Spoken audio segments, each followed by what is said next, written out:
नमस्कार मित्रों, एक समय की बात उदयभान राठौड़ के साथ। आज का एपिसोड चतुर खरगोश और शेर। ये एक मोरल स्टोरी है, तो दोस्तों ध्यान से सुने और हमारे चैनल को अगर सब्सक्राइब नहीं किया है तो जल्दी से चैनल को सब्सक्राइब करें। तो दोस्तों शुरू करते हैं आज का एपिसोड। एक समय की बात है, एक जंगल में बहुत बड़ा शेर रहा करता था।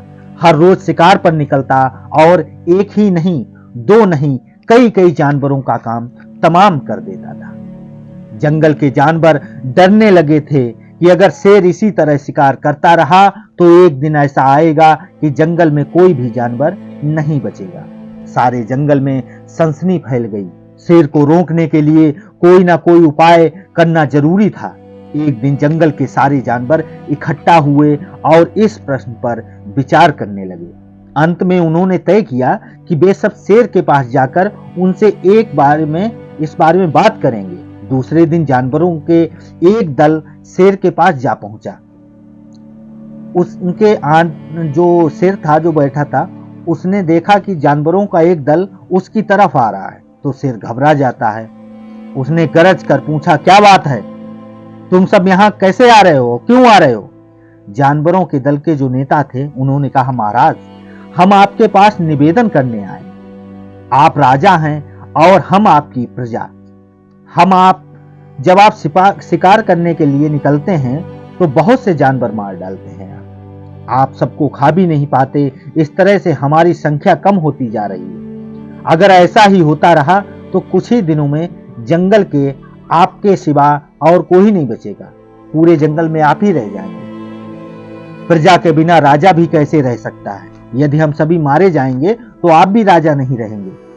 हम चाहते हैं कि आप सदा हमारे राजा बना रहें। आपसे हमारी विनती है, आप अपने घर पर ही रहा करें। हर रोज स्वयं आपके खाने के लिए एक जानवर हम भेजा करेंगे। इस तरह से राजा और प्रजा दोनों ही चैन से रह सकेंगे। शेर को लगा कि जानवरों की बात में सच्चाई है। उसने पल भर सोचा, फिर बोला, अच्छी बात है, मैं तुम्हारे सुझाव को मान लेता हूं, लेकिन याद रखना, अगर किसी भी दिन तुम में से खाने के लिए पूरा भोजन नहीं भेजा तो मैं जितने जानवर चाहूंगा उतने मार डालूंगा। जानवरों के पास तो और कोई चारा भी नहीं था, इसलिए उन्होंने शेर की शर्त मान ली और अपने अपने घर चले गए। उस दिन से हर रोज शेर के खाने के लिए एक जानवर भेजा जाने लगा। इसके लिए जंगल में रहने वाले सब जानवरों में से एक एक जानवर बारी बारी से चुना जाता था।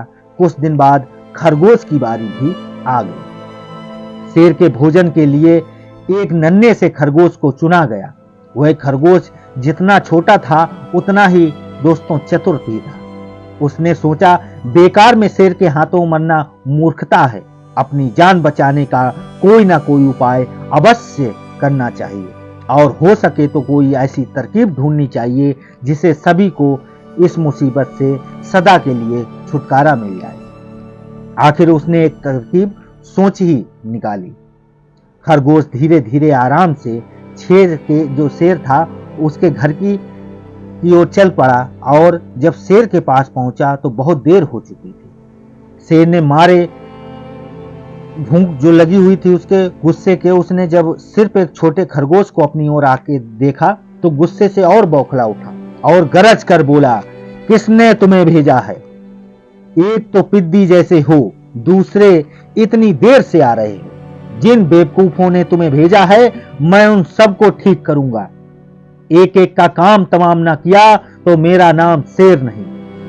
उन्हें नन्हे खरगोश ने आदर से जमीन पर झुककर, महाराज, अगर कृपा करके मेरी बात सुन लें तो मुझे और एक जानवरों को दोष नहीं देंगे। वे तो जानते थे कि एक छोटा सा खरगोश आपके लिए पूरा नहीं पड़ेगा, इसलिए उन्होंने 6 खरगोश बेचे थे। लेकिन रास्ते में हमें एक और शेर मिल गया। उसने 5 खरगोश को मारकर खा लिया। यह सुनते ही शेर दहाड़ कर बोला, क्या कहा? दूसरा शेर कौन है वो? तुमने उसे कहां देखा? तो छोटा खरगोश बोला, महाराज, वह तो बहुत ही बड़ा शेर है। खरगोश ने कहा, वह जमीन के अंदर बनी एक गुफा में से निकलता है वह तो मुझे भी मारने जा रहा था, पर मैंने उससे कहा, सरकार आपको पता नहीं है क्या, आपके अंधेर कर दिया। हम सब आपके महाराज के भोजन के लिए जा रहे हैं, लेकिन आपने उनका सारा खाना खा लिया है। हमारे महाराज ऐसी बातें सहन नहीं करेंगे, वे जरूर ही यहाँ आकर आपको मार डालेंगे। इस पर उसने पूछा, कौन है तुम्हारा राजा? मैंने जवाब दिया, हमारा राजा जंगल का सबसे बड़ा शेर महाराज। मेरा ऐसे कहते ही वो गुस्से से लाल पीला होकर बोला, बेवकूफ, इस जंगल का राजा सिर्फ मैं हूं। यहाँ सब जानवर मेरी प्रजा हैं, मैं उनके साथ जैसा चाहूं वैसा कर सकता हूं। जिस मूर्ख को तुम अपना राजा कहते हो, वह चोर को मेरे सामने हाजिर करो, मैं उसे बताऊंगा कि असली राजा कौन है। महाराजा, इतना कहकर उस शेर ने आपको लिवाने के लिए मुझे यहाँ भेज दिया है। खरगोश की बात सुनकर शेर को बड़ा गुस्सा आया और वह बार बार गरजने लगा। उसकी भयानक गरज से सारा जंगल दहलने लगा। मुझे फौरन उस मूर्ख का पता बताओ, शेर ने दहाड़ कर कहा। जब तक मैं उसे जान से न मार दूंगा, मुझे चैन नहीं मिलेगा। बहुत अच्छा महाराज, खरगोश ने कहा, मौत ही उस दुष्ट की सजा है। अगर मैं और बड़ा और मजबूत होता तो मैं खुद ही उसके टुकड़े टुकड़े कर देता। चलो रास्ता दिखाओ, शेर ने कहा। फौरन बताओ किधर चलना है। इधर आइए महाराज, इधर। खरगोश रास्ता दिखाते हुए शेर को एक कुएं के पास ले गया और बोला, महाराज, वह दुष्ट शेर जमीन के नीचे कीले में रहता है, जरा सावधान रहिएगा। कीले में छुपा दुश्मन खतरनाक होता है, मैं उससे निपट लूंगा। शेर ने कहा, तुम ये बताओ कि वह है कहां? पहले जब मैं उसे देखा था तब तो वो यहीं से बाहर खड़ा था। लगता है आपको आता देख वह किले में घुस गया है। आइए मैं दिखाता हूं। खरगोश ने कुएं के नजदीक आकर शेर से अंदर झांकने के लिए कहा। शेर ने कुएं के अंदर झांका तो उसे कुएं में पानी में अपनी परछाई दिखाई देती है। परछाई को देखकर शेर जोर से दहाड़ा। कुएं के अंदर से आती हुई अपने दहाड़ने की गूंज सुनकर उसने समझा कि दूसरा शेर भी दहाड़ रहा है। दुश्मन को तुरंत मार डालने के इरादे से वह फौरन कुएं में कूद पड़ा। कूदते ही पहले तो वह कुएं की दीवार से टकराया, फिर धड़ाम से पानी में जा गिरा और डूबकर मर गया। इस तरह चतुराई से शेर से छुट्टी पाकर नन्हा खरगोश घर लौटा। उसने जंगल के जानवरों को शेर के मारे जाने की कहानी सुनाई। दुश्मन के मारे जाने की खबर से सारे जंगल में फैल गई। जंगल के सभी जानवर खरगोश की जय जयकार करने लगे। तो दोस्तों, इस कहानी से सीख यही मिलती है कि घोर संकट की परिस्थितियों में भी हमें सूझबूझ और चतुराई से काम लेना चाहिए और आखिरी दम तक प्रयास करना चाहिए। सूझबूझ और चतुराई से काम लेकर हम भयंकर संकट से भी उबर सकते हैं और बड़े से बड़े शक्तिशाली शस्त्र को भी पराजित कर सकते हैं।